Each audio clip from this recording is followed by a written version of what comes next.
what were our objectives?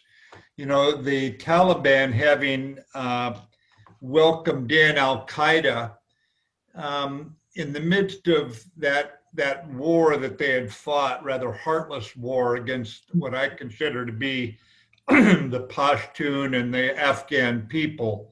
I don't consider the Taliban representative, mostly fatherless young boys and all taken in and turned a certain way. They opened the door to Al Qaeda, and you could, in some way, you could say, well, they didn't know what they're getting in bed with. Probably not true, but you could say that.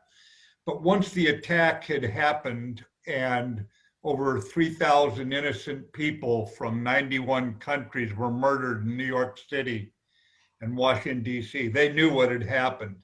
And they were given the option of just, you break with Al Qaeda, and the only target we would have had would have been Al Qaeda. Because for all the people who say we want to go around pushing our will on people, I don't think we would have done that. If the Taliban had simply said, we have nothing to do with Al Qaeda, they came here, they abused our hospitality, okay. You know, we all make mistakes sometimes. Americans made mistakes. But they didn't do that. And they refused to do it year on year on year.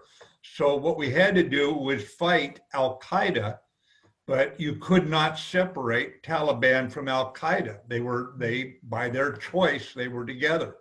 And that was a mutual choice.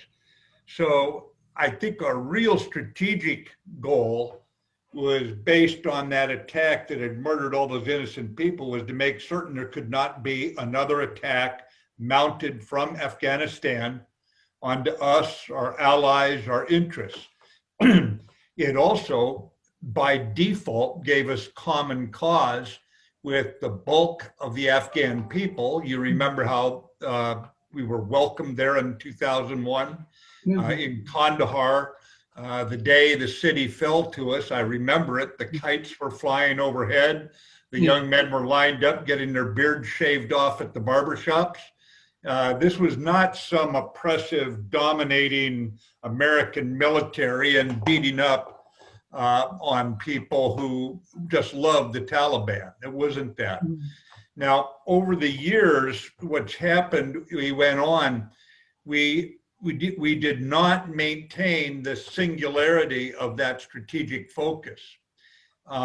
Further, the Afghan government, such as it was, remember, this was a society that had been turned upside down, shaken, and bloodied by the Soviet invasion. Now, you can say the Russians didn't mean to do that. I'm not into what they intended to do. What they did was they tore apart the tribal leadership, and it left a vacuum in many cases. And into that vacuum, as the Soviets pulled out and the Americans said, you know, we have nothing more to do with this, the Taliban were left with these many orphans, the only education system. They were indigenous, so they knew the ground, they knew the people. But it was a bloody, awful civil war. I still believe that Masood is a national hero to the Afghan people. But it was the link with Taliban to Al Qaeda that had conducted the criminal attack, the murderous attack that brought us in. And when we no longer stayed focused on that alone, then in comes a government. Some people were competent, many were not. Their education during those Civil War years had not enabled them to be competent. The society itself. I was reading once what happened. I was thinking about American juvenile delinquents, you know, these boys who go wrong. And they say in elephant societies, when the poachers in Africa kill the big bull elephants for their tusks, that the young juvenile males become out of control. Their mothers can't control them. And to a degree, I've seen that in American families where there is no father figure. And I think in many ways, this was a society that had had its tribal leadership broken. Meanwhile, the rather weak central government did not have competent people. And now you had this perfect storm approaching as the Americans went off to Iraq. And I think therein lay the problem. We then tried to do too much, probably, in terms of imposing certain things on that society.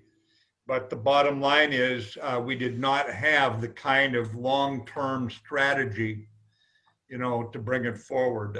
I've often wondered, Ahmed, what would have happened if in 2001, when we went in and destroyed the Taliban's control, what would have happened if every school in Afghanistan sent one boy and one girl to Canada or America or Britain or Denmark for 1 year in the high school, and then they come back and another boy and girl would go from that school the next year, and over 20 years, what would have happened if you had had that many young people exposed to mental models of what can happen in a democracy, what can happen when you have competent government.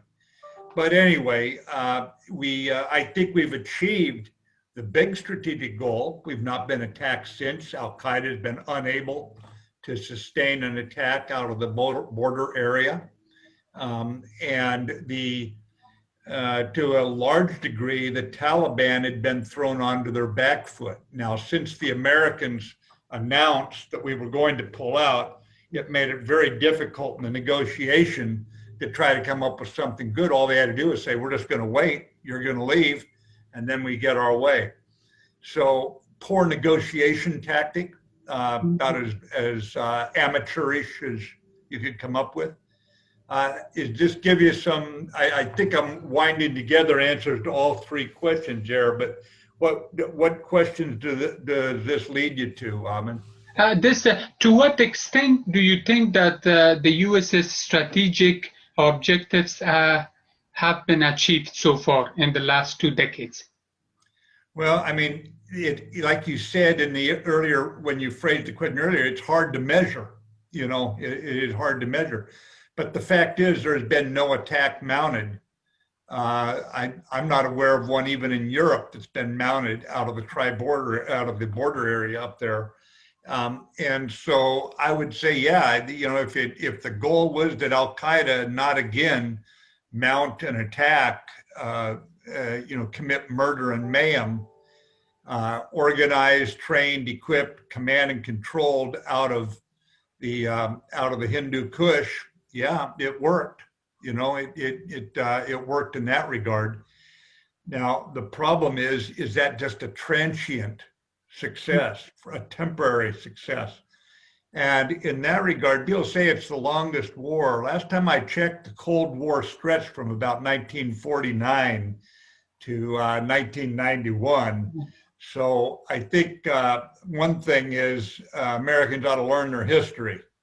And it wasn't all cold, as you know, from what Cuba was doing in Southern Africa to the American fight in Korea or Vietnam, to the guerrilla fights in Greece and Italy.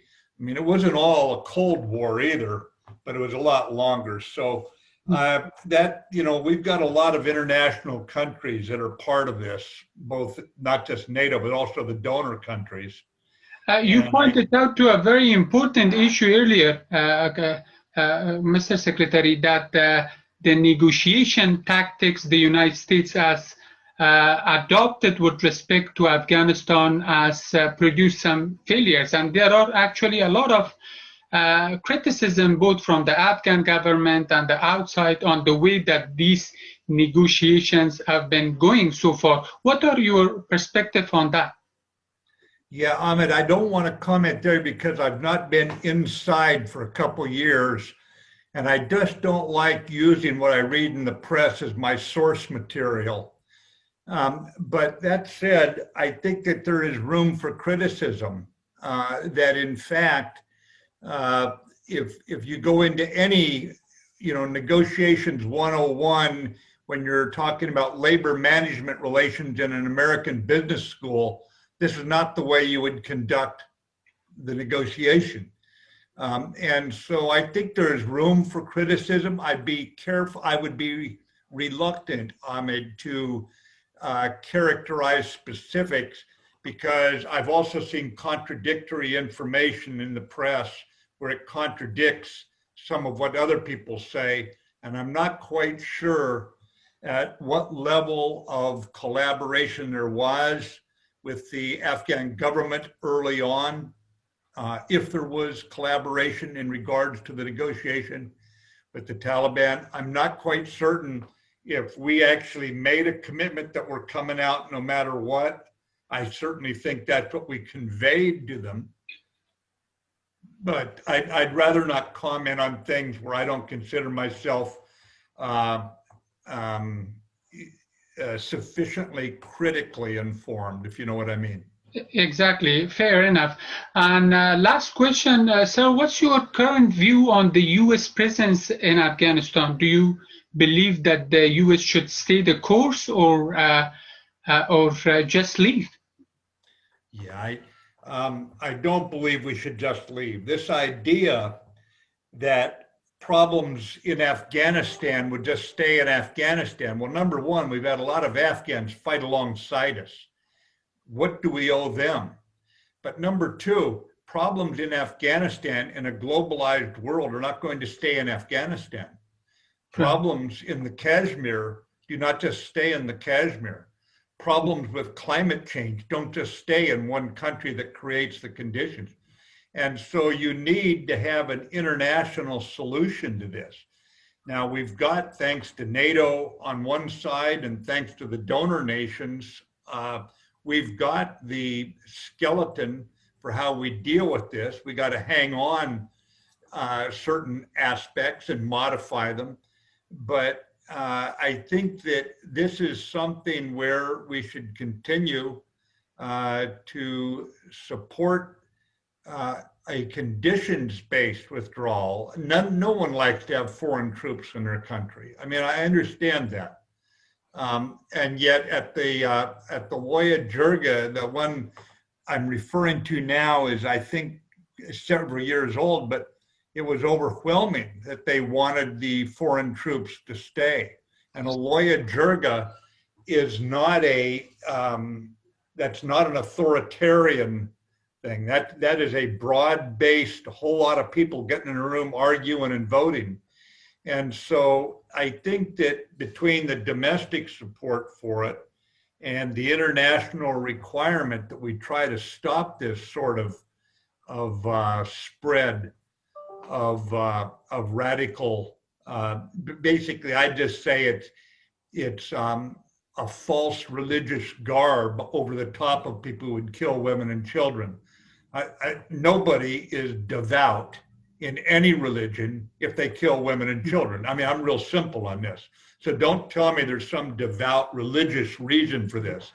And at the same time, it's something for the Afghan people to settle, but not to the point that the Taliban refusing to break with Al-Qaeda. Okay, they're fighting ISIS, but ISIS is one part of Al-Qaeda. Al-Qaeda is fighting ISIS too.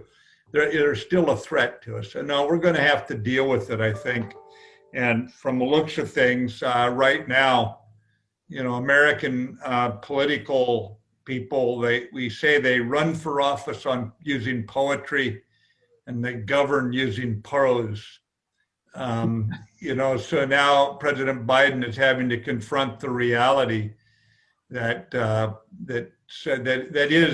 it's maddening. It really is, because we have been there a long time. I understand this, but I think we need to really do something that rewards bright young Afghans staying there and being honest in their government.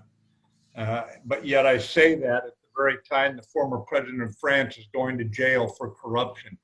This is not an Afghan alone problem, government corruption. We face it throughout history. And not all the countries in the world have what Great Britain has, which is a Magna Carta signed 600 years ago that says nobody is above the law. So it's a tough situation. I'd be the first to admit it, but I think we have to stay there and work with the international community, Afghan people. So for final points, you are optimistic with respect with the situation, how it's unfolding, and there will be a situation that the Taliban will eventually come and unite with the current government, and at the last minute there will be some peace, hopefully, in Afghanistan going forward? Yeah, you know, Ahmed, I don't make many forecasts about the future. You understand, you Yes, know. But that's true. I think we've got to try to be guided by we know what we need to do, and I know it's tough, but I think we've got to guide ourselves toward what we know we need to do. And people like you need to be in the leadership there, not people like me. Um, I mean, I study Afghan, I study the literature, I study the music, I study the history, the military, and all that. But I will never understand Afghanistan as well as you. I mean, it's that's the way it is.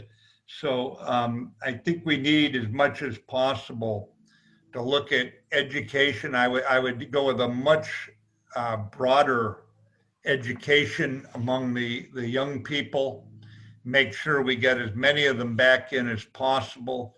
And I'd set up a government with reward systems for those who are honest, because any institution, any college, any family, any corporation gets the behavior it rewards. So set up a reward system that those who put themselves through the extra training, and we can help them get that training, then they go back and for 2 years of allegation-free governance of this city or this province or district or whatever, and they get for their personal fund, for personal project, a certain allocation to expand a school or something. In other words, give them a reward for that. Because until we establish a tradition of competent ethical government, and we largely have that in America, but until you get there, you've got to reward the good behavior so that the bad behavior isn't getting rewarded. And we still end up with our FBI putting half of the New Orleans City Council in jail every 5 years. It's hey, welcome to reality. I tell people even Jesus Christ had 1 out of 12 go to crap on him. So don't look all shocked to me when you find that human beings sometimes mess up. But I hope that's some help to you, Ahmed. No, thank you so much, Kassar. These are all the questions that I had. It's great to see you after a while. I think last time I saw you when you left CENTCOM, that I was still working there till the end of my mission ended at the end of 2014, and you left around 2013. Yeah. And you were replaced by someone who is now heading the Pentagon, General Austin. That's a small world. It's a small world, yes. Indeed, but you look good, Ahmed, and I'm very proud of you for. I know that's a long, long, hard road. Thank you so much, and that's a real feather in your hat that you're sticking with it. I only have 3 years of college, by the way.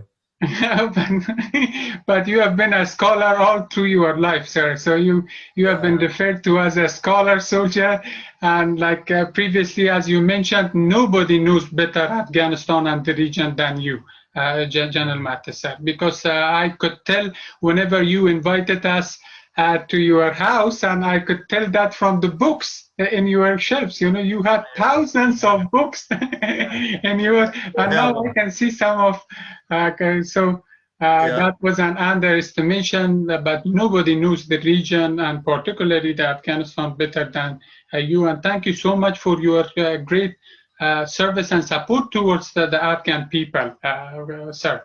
Everybody appreciates that. Both inside and outside of the country, specifically, the people who, of course, know you, either they are in the government or outside. I just wish I'd been able to do more for those people. I think very highly of the Afghan people I've gotten to know. But Ahmed, you take care of yourself now. Keep charging, even at the late nights as you're studying and writing. And good luck to you down there. One of these days we'll link up again and we'll share some laughs. Exactly. Thank you so much once again, sir, for your time and availability. I wish you well, and definitely we will be in contact. And I hope that you can make it to Tampa, Florida sometimes and enjoy the Sunshine State a little bit, especially where you are is a little bit cold now. Yeah, it's okay up here, but I'll get back one of these days, Ahmed. It's just I'm staying a little busy out here with my college teaching, which is good too. But Ahmed, all my best to you, my friend. Thank you so much, take care, keep charging, and it's wonderful to see you even. It was, yes, sir, and appreciate it so much once again, General. Have a good rest of the day, sir. Bye-bye. Bye-bye, Ahmed.